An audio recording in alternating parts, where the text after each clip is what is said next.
अभी आप लोग पढ़े हैं एक्स अक्ष के रूप में रहेगा उसको पंक्ति, वाई अक्ष के रूप में रहेगा उसको स्तंभ, और जब एक्स वाई दोनों मिल जाएगा तो उसे आव्यूह कहेंगे। अब हम लोग जानेंगे आव्यूह का संकेत। आव्यूह का संकेत, सिंबल ऑफ मैट्रिक्स। आव्यूह का 3 संकेत होता है। एक बार आव्यूह का जो संकेत है वो 3 होता है। देखिए तीनों कौन कौन।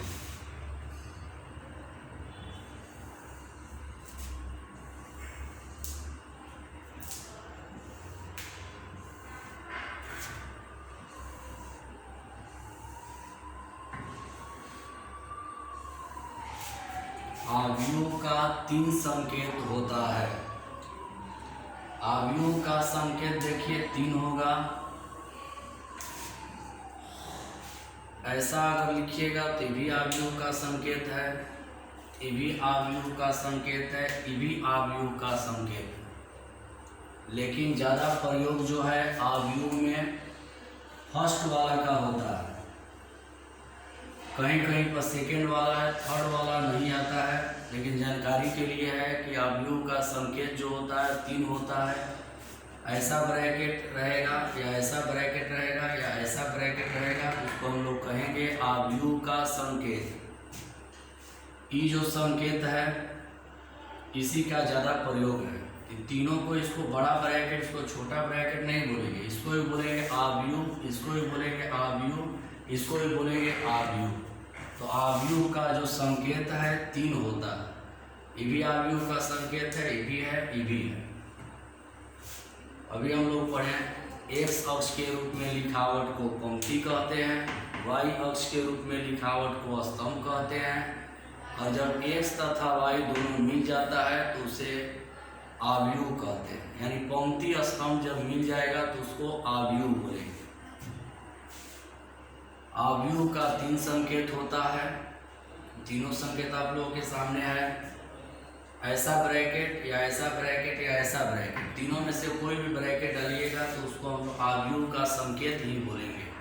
लेकिन अधिकतर जो प्रयोग होता है पहला का होता है।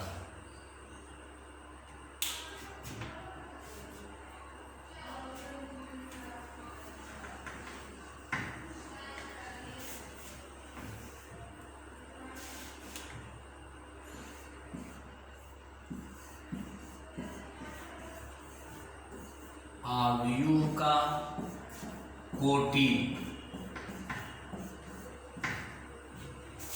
Order of matrix.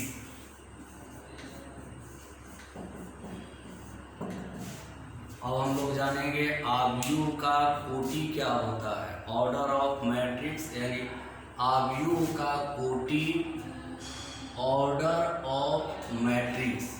आव्यूह का कोटि होता क्या है जानिए।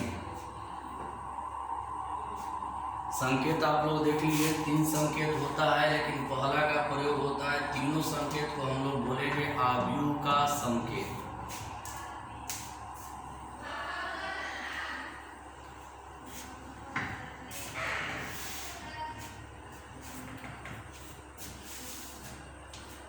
इसका परिभाषा देखिए। यदि स्मॉल आई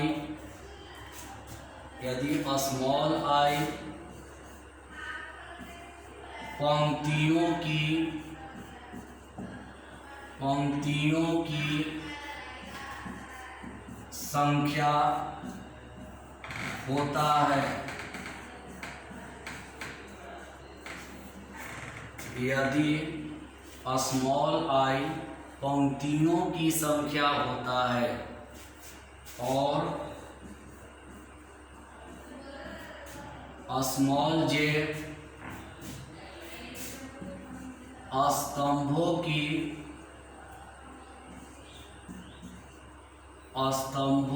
की संख्या होता है।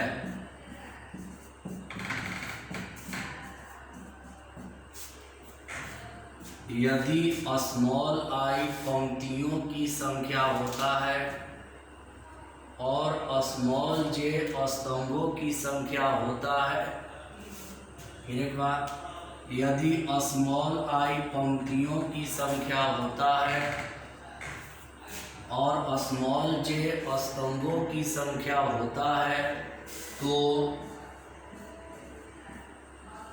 आई गुणा जे के रूप में लिखावट को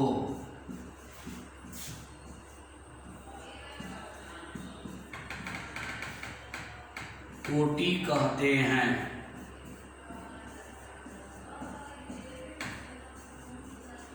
एक बार समझ लेंगे, आव्यूह का कोटि, ऑर्डर मतलब कोटि, ऑफ मतलब का, मैट्रिक्स मतलब आव्यूह।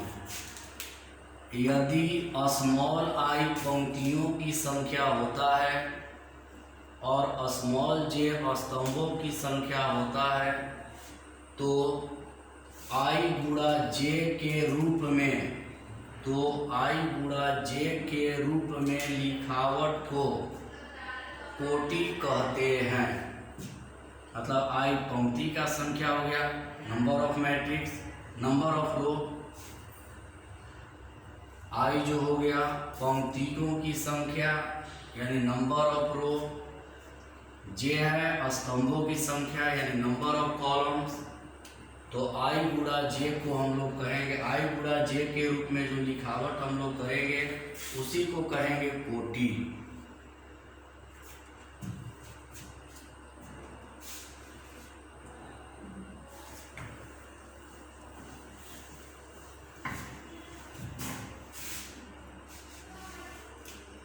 एग्जाम्पल देखिए इस पर,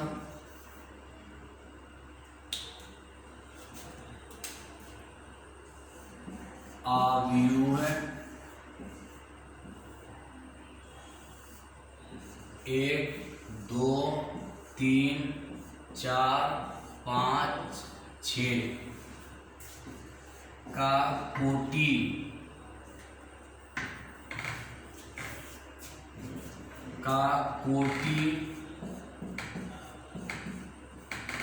लिखिए।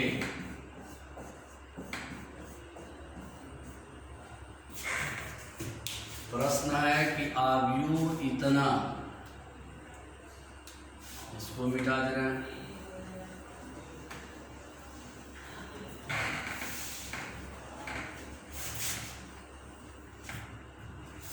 पहले रफ में समझ लेंगे, यहाँ रफ कर दे रहे हैं।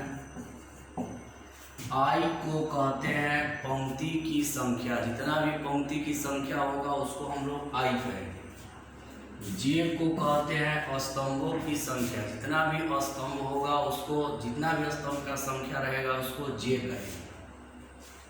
और आई गुणा जे के रूप में जो लिखावट करेंगे, आई गुणा जे के रूप में जो लिखावट हम लोग करेंगे उसको कहेंगे आव्यूह की कोटि।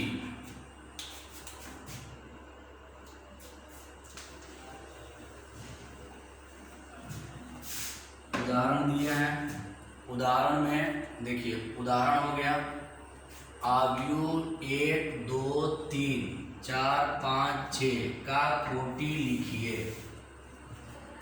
आव्यूह का उदाहरण देते समय ध्यान देना है कि इसके बीच में जो अंक लिखिएगा आप लोग, कोई भी अंक प्लस में देखिए, 0, धनात्मक, ऋणात्मक, दशमलव, कोई भी पद हो सकता है, कोई भी पद इसमें हो सकता है, लेकिन बीच में कॉमा नहीं होना चाहिए।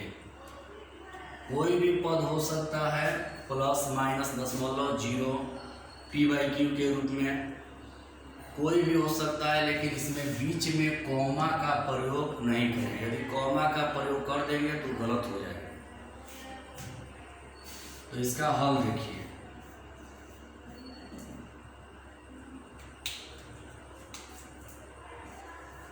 कोटि बराबर आई गुणा जे होता है, कोटि बराबर आई गुणा जे। आई गुणा जे को हम लोग कहेंगे कोटि। हम अभी बोले हैं कि आई होता है पंक्ति की संख्या और जे होता है स्तंभ की संख्या। इसमें पहले हम लोग देखेंगे कि पंक्ति है कितना।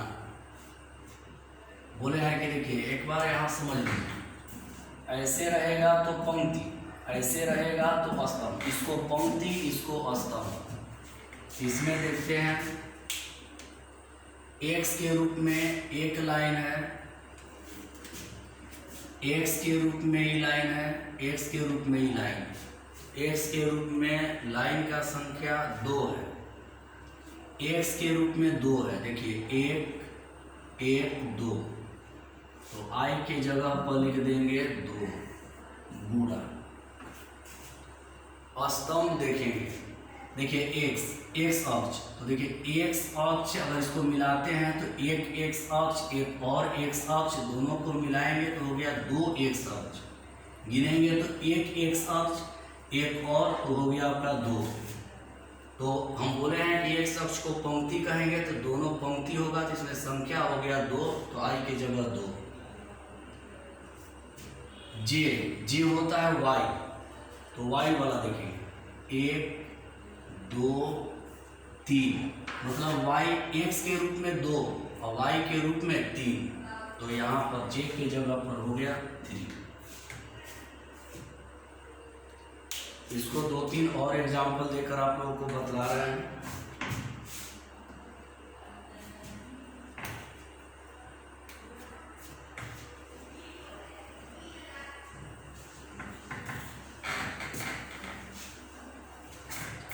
कि दोनों में गुणा नहीं करना, जितना लिखा गया यही आपका यही आंसर हो गया।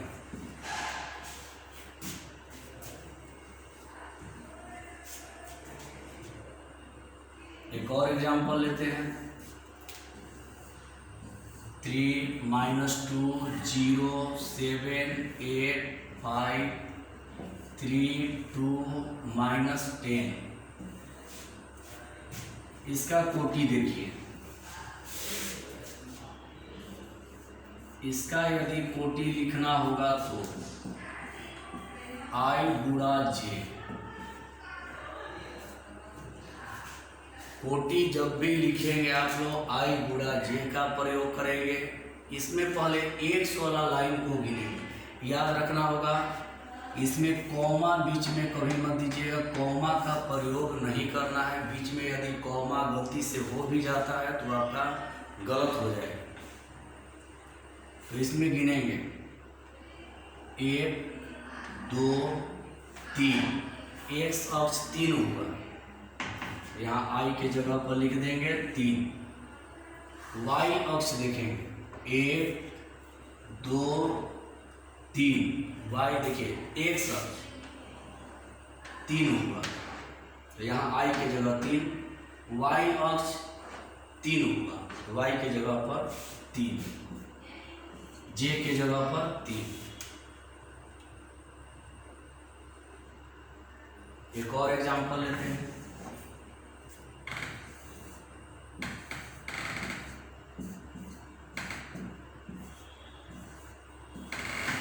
इसका कोटि देखिए, एक्स अक्ष देखना है पहले, सबसे पहले एक्स अक्ष देखना है। तो गिने एक्स अक्ष 1, ध्यान दीजिएगा 1 2 3, एक्स अक्ष 3 है, यहाँ पर हो गया 3 गुणा।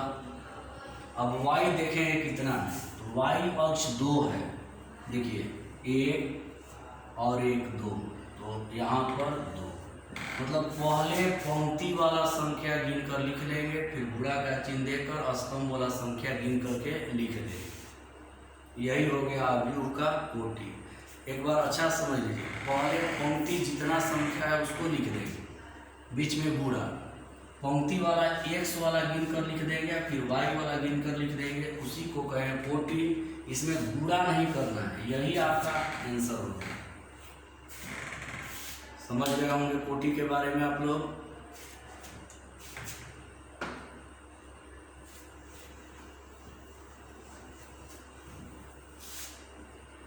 एक बार केवल रिपीट कर दे रहे हैं। एक्स अक्ष के रूप में लिखावट को, पहले सुनिए, आज जो पढ़ाए हैं उसका रिपीटिशन एक बार कर दे रहे हैं। एक्स अक्ष के रूप में लिखावट को पंक्ति कहते हैं। वाई अक्ष के रूप में लिखावट को स्तंभ कहते हैं। और जब पंक्ति और स्तंभ दोनों मिल जाएगा उसको आव्यूह कहते हैं। आव्यूह का 3 संकेत होता है और आव्यूह के कोटि में पहले पंक्ति को बाद में स्तंभ को गिनकर गुणा के रूप में लिख देते हैं। आज के क्लास में इतना ही आप लोगों का। अगले क्लास में आप लोगों को पढ़ाएंगे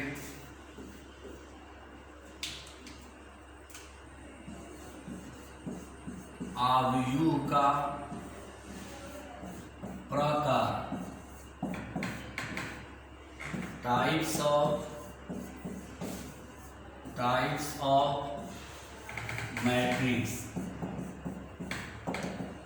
कल के क्लास में आप लोगों का होगा आव्यूह का प्रकार यानी टाइप्स ऑफ मैट्रिक्स। आज जितना आप लोगों को पढ़ाया गया है उसका या तो नोट्स तैयार करें, नोट्स तैयार कर लेंगे और इसका रिवीजन कर लेंगे। कल आप लोगों को हम पढ़ाएंगे आव्यूह का प्रकार, टाइप्स ऑफ मैट्रिक्स। आज के लिए इतना ही। कल अपने YouTube चैनल जो हमारा है उस पर देख लेंगे आप लोग, देख करके इसको बनाएंगे, अपना से हल करेंगे। अभी मैथ नहीं बनाइएगा, 3.1 का कोई मैथ अभी बनेगा नहीं। अभी 2-3 दिन थ्योरी होगा। थ्योरी जब समाप्त हो जाएगा तो मैथ बनवाएंगे। धन्यवाद।